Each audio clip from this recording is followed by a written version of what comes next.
కేసీఆర్ కళ్యాణ లక్ష్మికి ₹1,00,000 ఇస్తున్నాడు, మేము తులం బంగారం కల్పిస్తామన్నారు. ఎక్కడన్నా వచ్చిందా తులం బంగారం?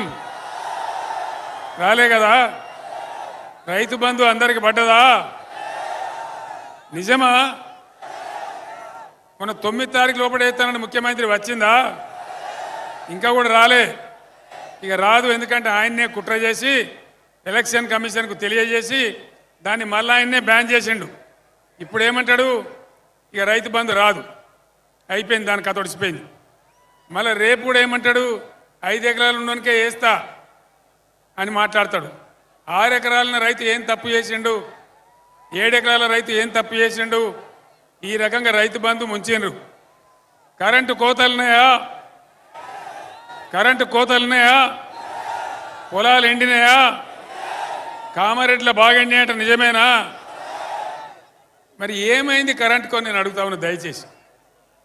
కేసీఆర్ ఉన్నప్పుడు 9 సంవత్సరాలు రెప్పపాటు కూడా పోకుండా కరెంట్ ఎంత బాగా వచ్చింది. ఇప్పుడు ఏం మాయరోగం వచ్చింది కరెంటుకు? ఎక్కడికి పోయింది మన కరెంటు?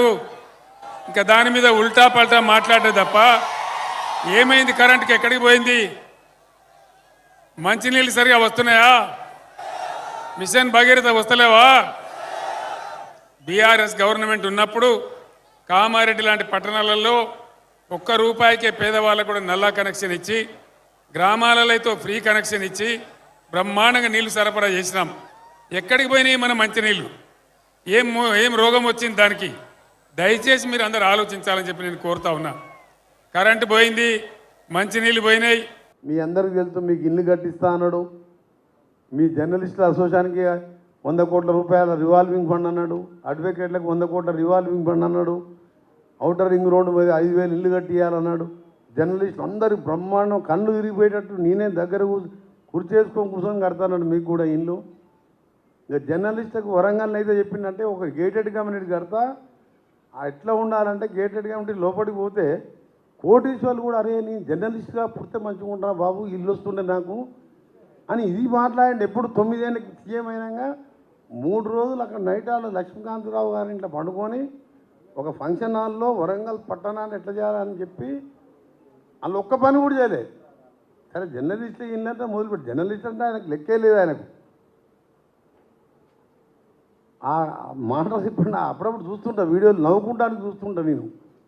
ఎందుకంటే ఇప్పుడు మనం బ్రహ్మానంద సినిమాలు ఎప్పుడన్నా యూట్యూబ్లో చూస్తూ బోరు కొట్టినప్పుడు నాకు కూడా వరంగల్ జర్నలిస్టులది రివ్యూ వరంగల్ డెవలప్మెంట్ అనుకుంటే పెడితే మీరు కూడా చూడండి, మీరు కూడా నవ్వుకుంటారు. అది ఎంతో దుర్మార్గుడు అండి. కానీ ఎంత 100 కోట్లు అవుతుంది. మొత్తం వరంగల్లో జర్నలిస్ట్ ఎంతమంది ఉంటారు? 500 మంది ఉంటారు.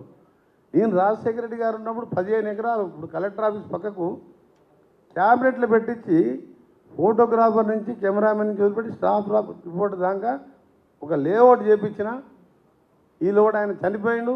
తర్వాత తెలంగాణ ఉద్యమం వచ్చింది. ఇప్పుడు దాన్ని లేఅవుట్ చేసి వాళ్ళకి 5 లక్షలు పెట్టి ఇల్లు కట్టిస్తున్నా.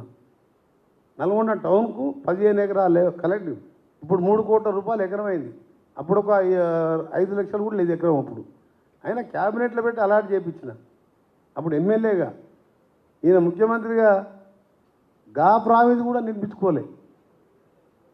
న్యాయవాదులకు ఇస్తాను రివాల్వింగ్ ఫండ్ ఇవ్వలే. అందుకనే అలాంటి వేస్ట్ ఫెలో గురించి మాట్లాడడం టైం వేస్ట్.